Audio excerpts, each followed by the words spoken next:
भगवान पांडुरंग परमात्मा श्री ज्ञान महाराज आगे स्वर्ग आ गया क्यों पीछे आ गया।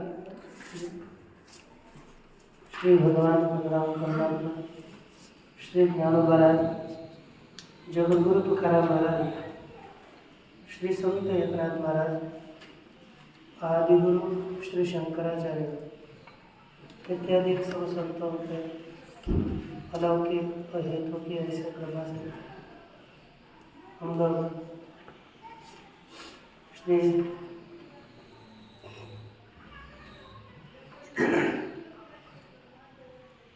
विश्वनाथ पंचानन भट्टाचार्य विरचित न्याय सिद्धांत मुक्तावली का विचार कर रहे हैं। न्याय सिद्धांत मुक्तावली का विचार करते हुए प्रत्यक्ष खंड का विचार पूरा हुआ। अब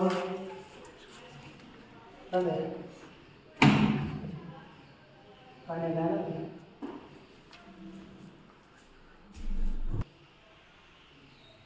इस न्याय सिद्धांत मुक्तावली का आरंभ करेंगे। देखिए पहले प्रकरण हुआ, उसका क्या नाम था? प्रत्यक्ष खंडन है ना। इसका विचार किया पहले सब क्रमशः प्रत्यक्ष खंडन है। प्रत्यक्ष प्रमाण के निरूपण के पश्चात अब अनुमान प्रमाण का निरूपण किया जाएगा। यह अनुमान न्याय शास्त्र का प्राण है। यह न्याय शास्त्र पूर्णतः अनुमान के ऊपर ही आधारित है। यदि अनुमान न हो तो न्याय शास्त्र को कोई कीमत नहीं है। इसलिए विशेषतः सभी प्रमाणों के अंतर्गत अनुमान प्रमाण के विचार के लिए ही न्यायकारों ने अपनी शक्ति का खर्च किया है। बहुत प्रयास इस अनुमान के लिए किया है। वे अनुमान की सिद्धि, अलग प्रकार की व्याप्तियाँ, अलग प्रकार के विचार इसी अनुमान के ऊपर ही प्रकट करे हैं। बड़े बड़े विद्वानों ने इसका विचार किया हुआ है। इसलिए शास्त्रों में इसको कम मत लिखिएगा। न्याय है, हमारा वेदांत है और हमें न्याय की अपेक्षा नहीं है। ये कहाँ प्रयोग होता है? कीर्तन प्रवचनों में। कीर्तन प्रवचनों में नहीं प्रयोग होता, लेकिन प्रयोग होता भी है। लेकिन कौन सा प्रयोग हो गया? जैसे हम कुछ श्लोक होते हैं, अनुप्रास वगैरह, अलंकार, ये सब रूपक अलंकार वगैरह भरपूर अलंकार है। ये अलंकारों का ज्ञान नहीं है तो ज्ञानेश्वरी में वो अलंकार नहीं है क्या? सब श्लोकों में वो अलंकार नहीं है क्या?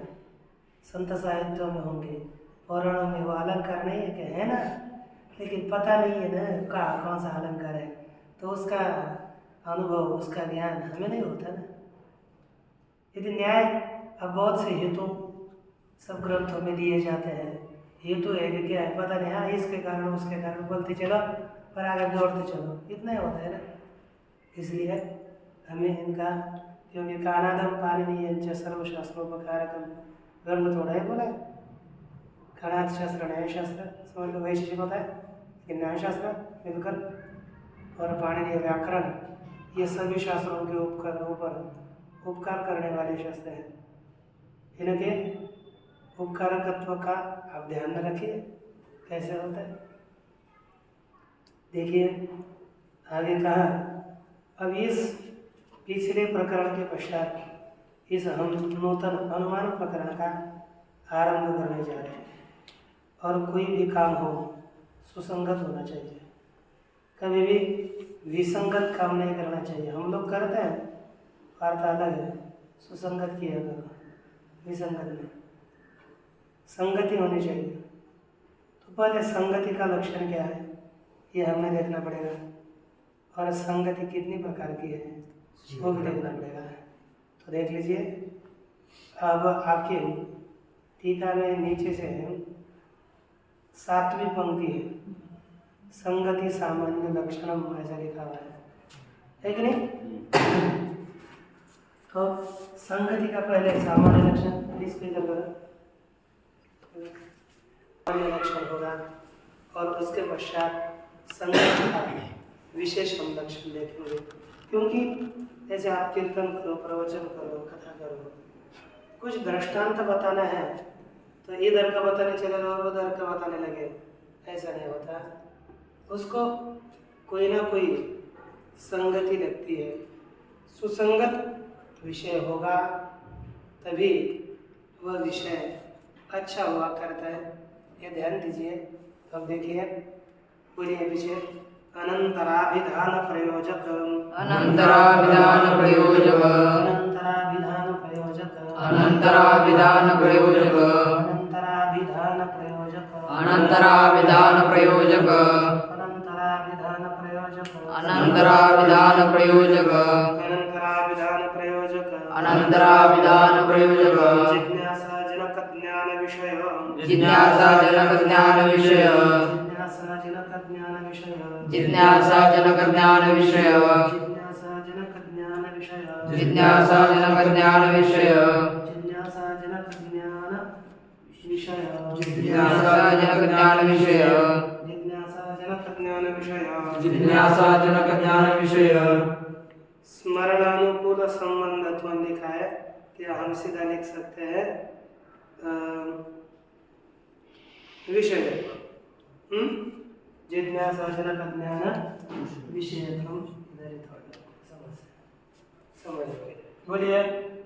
अनंतराभिधान प्रयोजक, जिज्ञासा जनक ज्ञान विषयत्वम, अनंतराभिधान प्रयोजक, जिज्ञासा जनक ज्ञान विषयत्वम, अनंतराभिधान प्रयोजक, जिज्ञासा जनक ज्ञान विषयत्वम, अनंतराभिधान प्रयोजक, जिज्ञासा जनक ज्ञान विषयत्वम, अनंतराभिधान प्रयोजक, जिज्ञासा जनक ज्ञान विषयत्वम, अनंतराभिधान प्रयोजक, जिज्ञासा जनक ज्ञान विषयत्वम। विषय स्मरणानुकूल संबंधत्व है। जोड़ सकेंगे पहले एक मुख्य इतना ही रखो। अब देखो अनंतर, या अनंतर आप किसके अनंतर? प्रत्यक्ष दिखाई नहीं चाहिए। प्रत्यक्ष निरूपणानंतरम, इसके बाद प्रत्यक्ष प्रमाण, प्रत्यक्ष प्रमाण के निरूपण के बाद किसका ज्ञान करना है हमें? अनुमान के निरूपण में, है ना। अनंतर अभिधान किसका? बाद में कथन। अभिधान माने इन्होंने क्या लिखा है? निरूपण, है ना। तो प्रत्यक्ष प्रमाण के बाद कथन में, किसके कथन में? अनुमान के कथन में, ठीक ना। प्रत्यक्ष प्रमाणों के निरूपण के पश्चात किसके कथन में? अनुमान के कथन में। अनंतराभिधान जनक कौन? जिज्ञासा। प्रत्यक्ष प्रमाण के निरूपण के पश्चात अनुमान के कथन में क्या हो गई? एक अभिधान प्रयोग, उसकी प्रयोजक कौन हो गई? जिज्ञासा। अनंतर प्रत्यक्ष प्रमाण के बाद अभिधान में अर्थात अनुमान के कथन में प्रयोजक जिज्ञासा। अब में क्या हो गई? प्रयोजक जिज्ञासा, अर्थात उसके कारण रूप जिज्ञासा। क्या जिज्ञासा हो गई? अनुमान ज्ञानम में भवतु, हो गई कि नहीं? अनुमान का ज्ञान मुझे बने चाहिए, अनुमान का ज्ञान मुझे हो जाए, ठीक है। कोई अनुमान का ज्ञान मुझे हो जाए, अर्थात अनुमानम अधिष्ट साधन, ये है ना, ठीक है। अनुमान का ज्ञान मुझे हो जाए, अनुमान मैं समझू, इस प्रकार की जिज्ञासा होती है कि नहीं? मुझे अनुमान समझ में आ जाए, अनुमान क्या है ये समझू मैं। तो जिज्ञासा, किसकी जिज्ञासा? अनुमान विषयक जिज्ञासा। उसका जनक ज्ञान है ना। देखो यहाँ तक आपको मैं यहाँ से क्यों बता रहा हूँ, क्योंकि आपको ही तैयार करने के लिए, कंठस्थ करने के लिए भी ठीक रहता है। तो क्या हो गया? अनंतर प्रत्यक्ष प्रमाण के निरूपण के अंदर अभिधान में अर्थात अनुमान के निरूपण में प्रयोजक जिज्ञासा अनुमान ज्ञान में भवतु। इस प्रकार इत्याकार्य का जिज्ञासा, उस जिज्ञासा का जनक कौन है? अनुमान का ज्ञान मुझे हो जाए कब लगेगा? जब पहले उसमें इष्टता का ज्ञान होगा, तब अनुमानम अधिष्ट साधनम इत्याकार का ज्ञान। अनुमान मेरा इष्ट साधन है, ये जिज्ञासा का जनक ज्ञान। उस ज्ञान का विषय कौन हो गया? अनुमान। ज्ञान का विषय कौन हो गया? और विषय तो किस में जाएगा? अनुमान में। तो यही क्या हो गई? जिज्ञासा प्रत्यक्ष के से निकली और अनुमान में चली गई। यही क्या हो गई? इनमें सामान्य संगति का लक्षण। इधर ध्यान देखो, अनंत अनंतरार्थ प्रत्यक्ष प्रमाण के निरूपण के अनंतर अभिधान में, अनुमान के अभिधान में निरूपण में प्रयोजक जिज्ञासा अनुमान ज्ञानम में भवतु। ऐसे क्या जिज्ञासा क्या ज्ञान है? अनुमान ज्ञान में भवतु। ये क्या हो गई? जिज्ञासा। जिज्ञासा का स्वरूप है ना, अनुमान का ज्ञान मुझे हो जाए, प्रयोजक जिज्ञासा। उसके बाद उस जिज्ञासा का जनक ज्ञान अनुमानम मदिष्ट साधनम, मदिष्ट साधनम। अनुमान मेरा इष्ट साधन है। ये जिज्ञासा, क्योंकि पहले अनुमान मेरा इष्ट साधन है, तब मुझे वो प्राप्त करना है। ये होगा ना, किसी ने मोबाइल देख लिया बाजार में, बहुत ही मेरा तो ये इष्ट है, तब उसको खरीदने के लिए पैसा इकट्ठा करता है।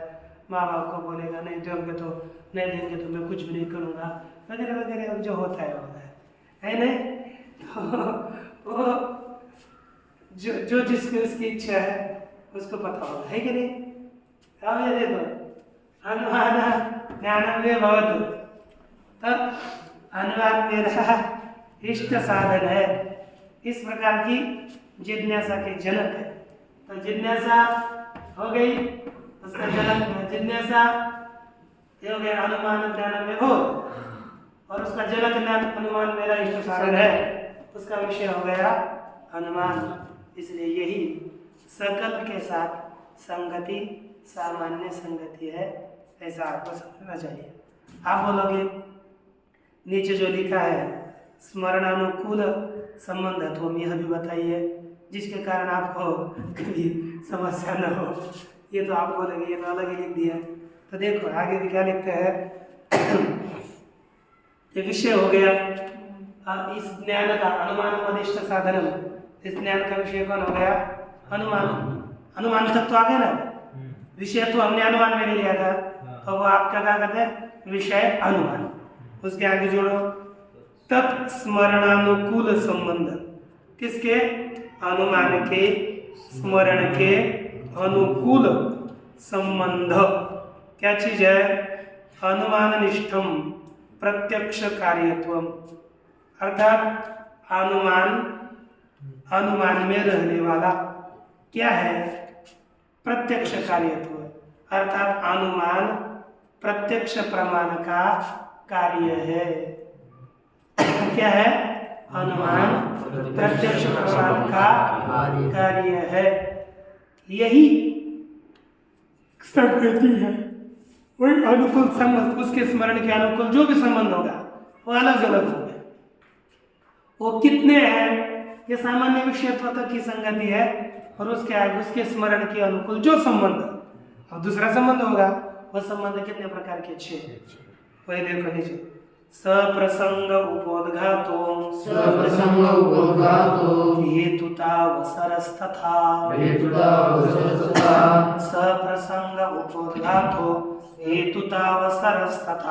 सप्रसंग उपोद्घातो हेतुतावसरस्तथा, निर्वाहकैक कार्यत्वे षोडा संगतिरिष्यते,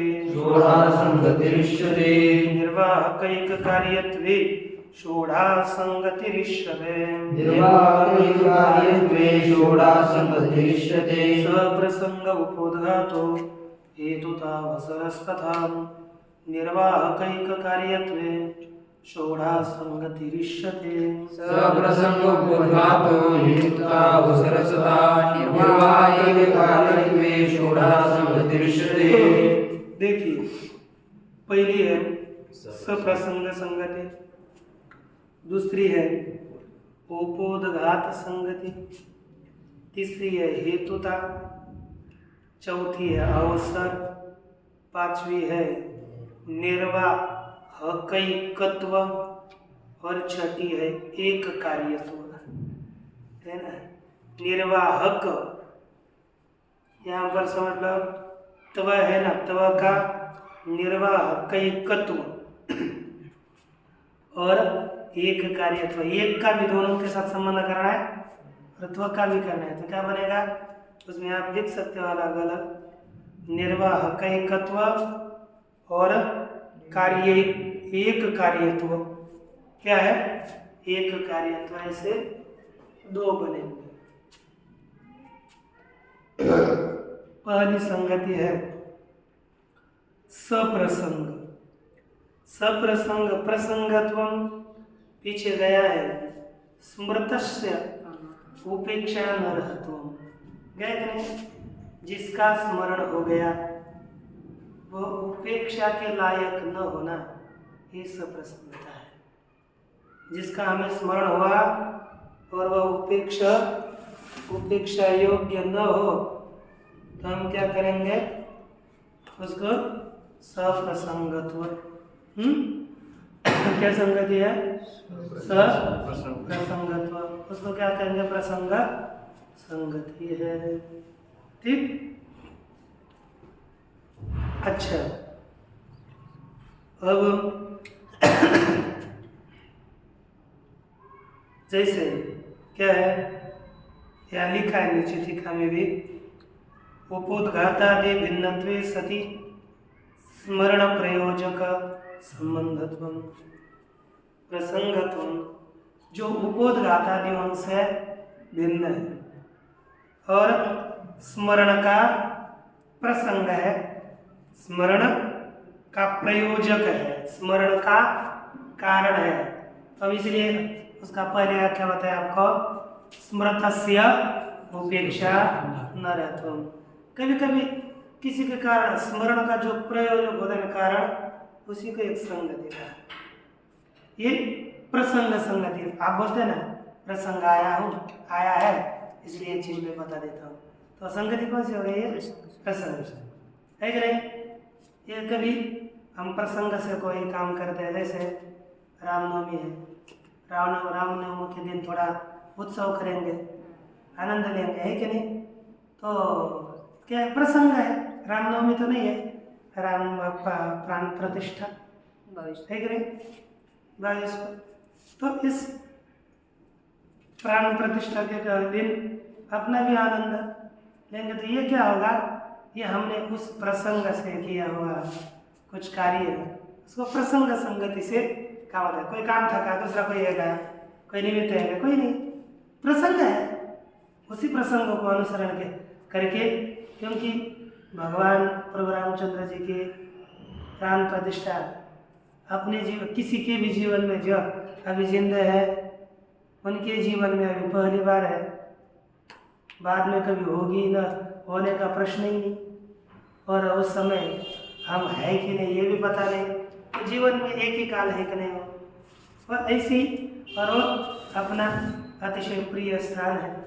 तो इसलिए ये प्रसंग संगति से, उस प्रसंग के कारण हम जो भी काम करेंगे तो क्या प्रसंग संगति से होने वाला काम है कि नहीं। तो इसलिए ध्यान दीजिए। अब हम इसके पश्चात दूसरी है उपोद्घात। उपोद्घात है ना, मुझे ये थोड़ा दूसरा हमने जो लिखा था ना वो अच्छी लग रही थी। ये देखो, प्रकृतोपपादकत्वम उपोद्घातत्व। उपोद्घात का लक्षण क्या किया, प्रकृत उपपादकत्वम। जैसे हम लोग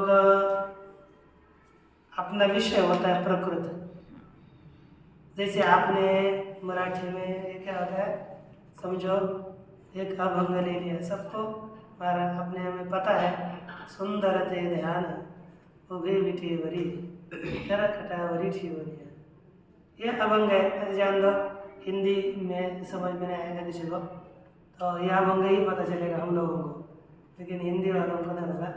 तो देखिए एक श्लोक ले लिया हम लोगों ने, कौन सा?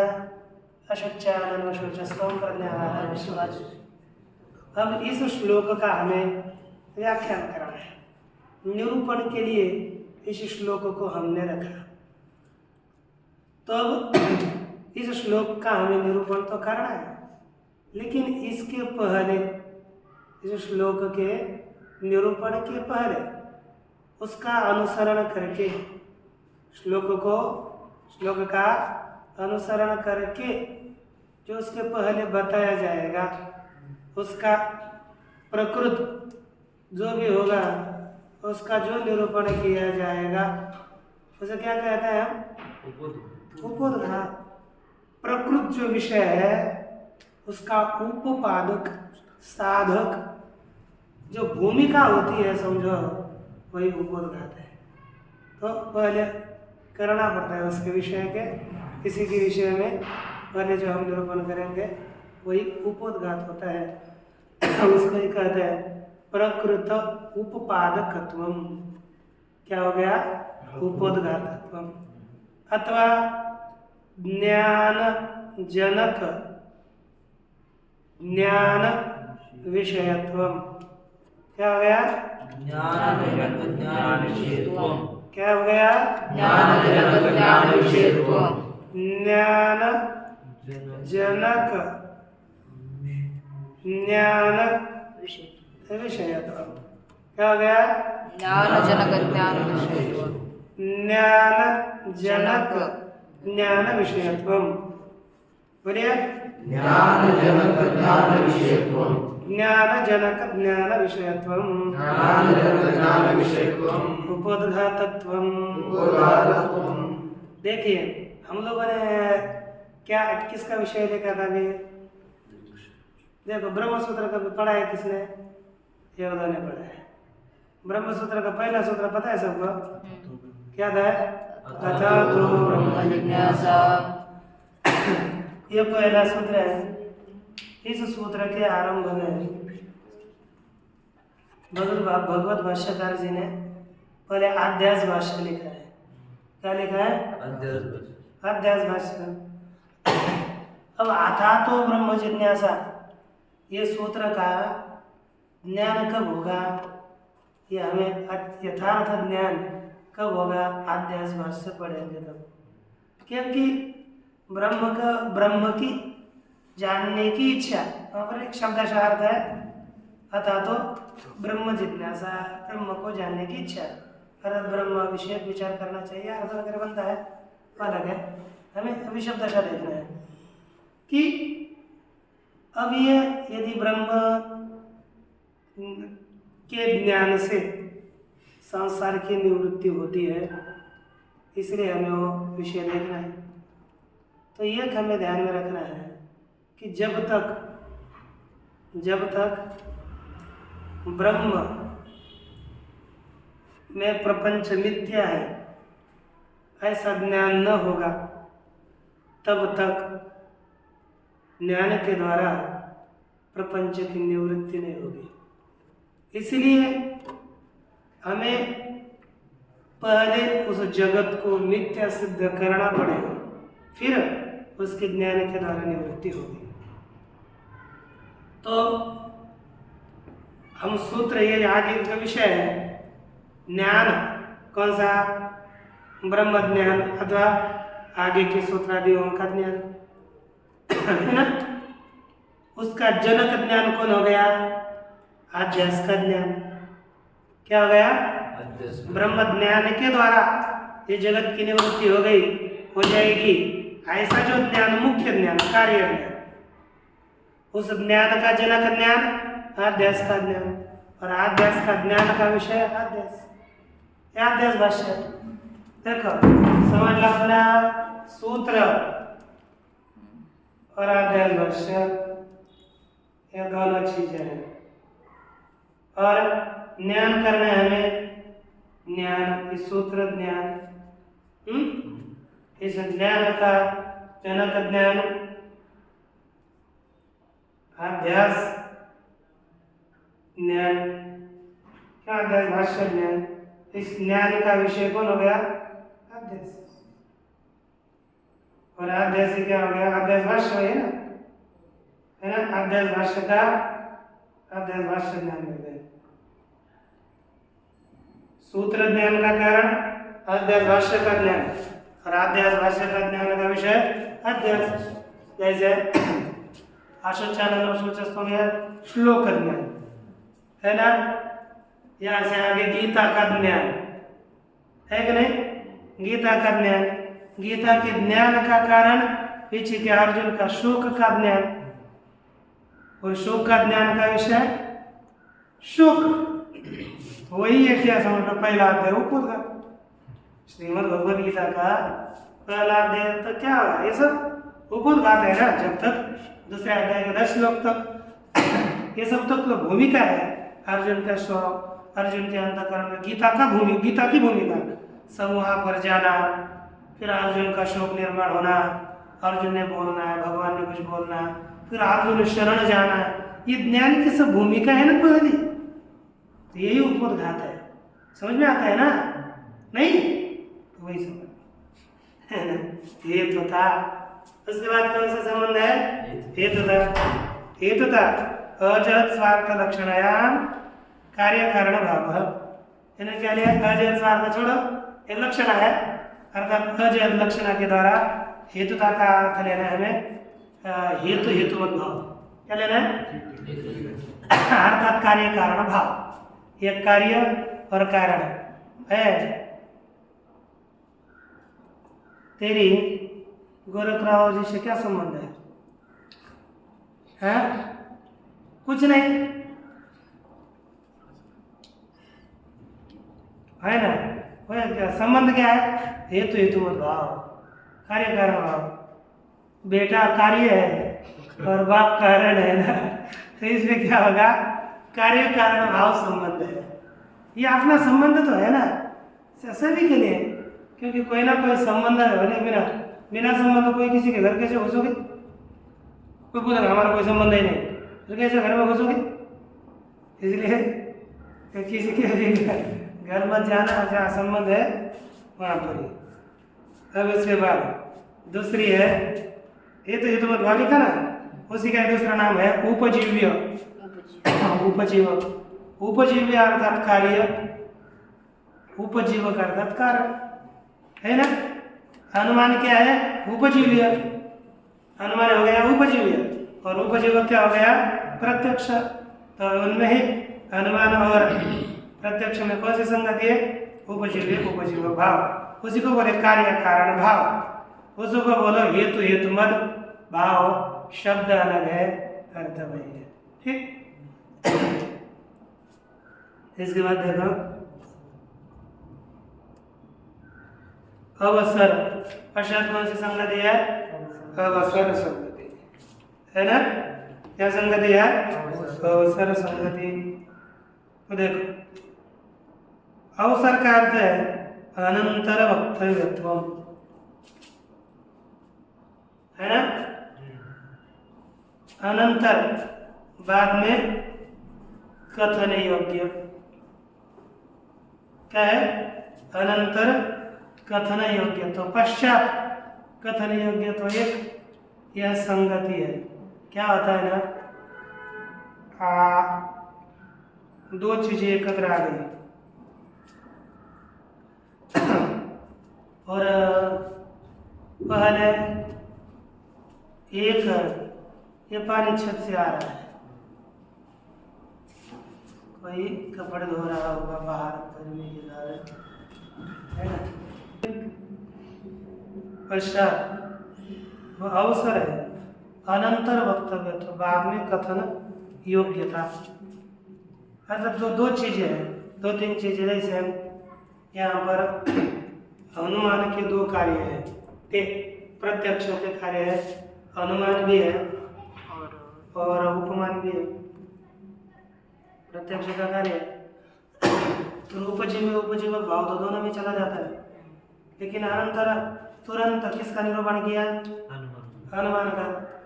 और अवसर मिला बीच में तो बाद में दे दिया, लेकिन शब्द तृतीय क्रमांक है, वैसे तो बाद में जैसे